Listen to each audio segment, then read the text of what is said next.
सुप्रभात बच्चों।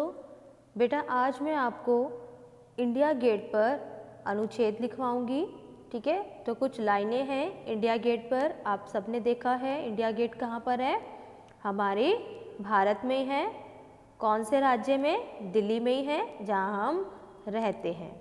तो देखिए इंडिया गेट के पीछे क्या कहानी है, किस तरह से ये बना है, तो हम पढ़ते हैं।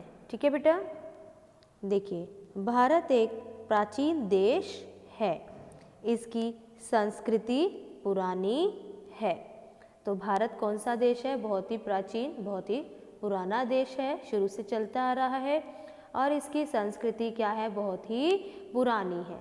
ठीक है, तो यहाँ पर पुरानी से पुरानी इमारतें हैं। उन इमारतों का पीछे एक ना एक इतिहास ज़रूर है। इतिहास मतलब कोई ना कोई उसके पीछे हिस्ट्री ज़रूर है। वो किस लिए बनाया जाता है, वो क्यों है, उसके पीछे का कारण है, जिसे हम इतिहास बोलते हैं।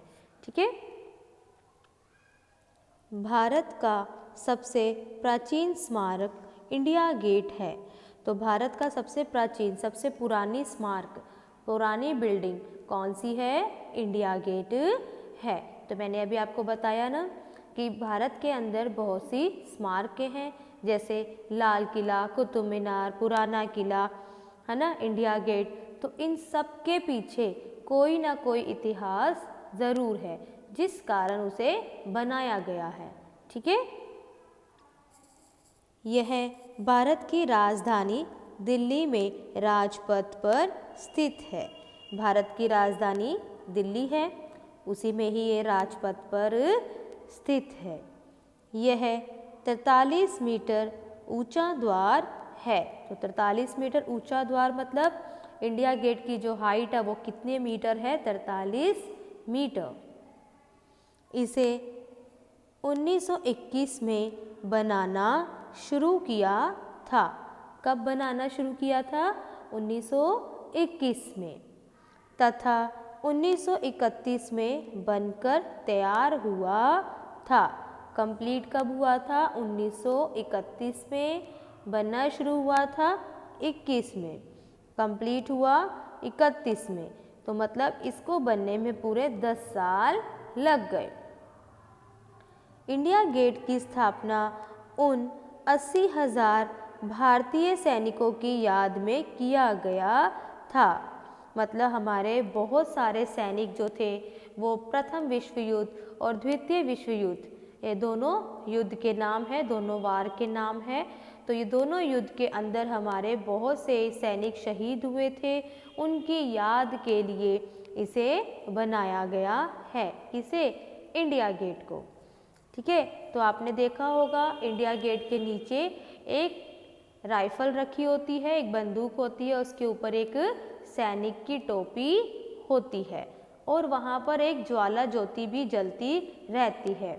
उन शहीदों की याद के लिए वहाँ पर ज्योति जलाई जाती है, और वहाँ राइफल के ऊपर टोपी रखी हुई पड़ी हुई है। आपने देखा होगा, नहीं देखा तो आप कभी भी जाते हैं तो ज़रा ध्यान से उसको देखना। ठीक है, तो देखो इंडिया गेट की स्थापना उन 80,000 भारतीय सैनिकों की याद में किया गया था, जो प्रथम तथा द्वितीय विश्व युद्ध में शहीद हो गए थे। तो दोनों युद्ध थे, प्रथम विश्व युद्ध में और द्वितीय विश्व युद्ध में बहुत बड़ी लड़ाई हुई थी, जिस लड़ाई में हमारे बहुत से सैनिक शहीद हुए थे। ठीक है, इंडिया गेट को देखने दूर दूर से लोग आते हैं। इसकी सुरक्षा के लिए हर समय सैनिक तैनात रहते हैं। तो हमेशा वहाँ पर सैनिक क्या है? खड़े रहते हैं, वहाँ ध्यान रखते हैं। वहाँ का एरिया जो है, क्षेत्र जो है, वो बहुत ही बड़ा है। तो आजकल लोग वहाँ पर पिकनिक के लिए जाते हैं, घूमने जाते हैं, है ना। तो उसको एक पिकनिक प्लेस बना दिया है। वहाँ पर बोटिंग भी होती है, अब होती है कि नहीं, लेकिन कुछ टाइम पहले तो वहाँ पर बोटिंग भी होती थी। तो वहाँ बच्चे पिकनिक के लिए भी जाते हैं, फैमिलीज जाती हैं, अपने परिवार के साथ जाते हैं। आगे देखिए, इंडिया गेट संगमरमर के पत्थर से बना हुआ है। कौन से पत्थर से बना है? संगमरमर के पत्थर से बना है। शहीदों के नाम पीले बलुआ पत्थर से अंकित किए गए हैं और वहाँ पर शहीदों के नाम भी पीले रंग के बलुआ पत्थर है उस पर अंकित किए गए हैं। अंकित मतलब उस पर उन्होंने लिखे गए हैं, उस पर उसको पत्थर के अंदर छोटे छोटे छेद करके उस पर अंकित करते हैं, उस पर लिखा जाता है। ठीक है। इंडिया गेट के चारों ओर हरी हरी घास है। तो इंडिया गेट का जो क्षेत्र मैंने बताया है बहुत बड़ा है। आप ये भी इसके अंदर ऐड कर सकते हैं कि वहाँ पर लोग पिकनिक के लिए आते हैं, है ना। और इंडिया गेट का क्षेत्र बहुत बड़ा है, वहाँ चारों ओर हरी हरी घास है ना।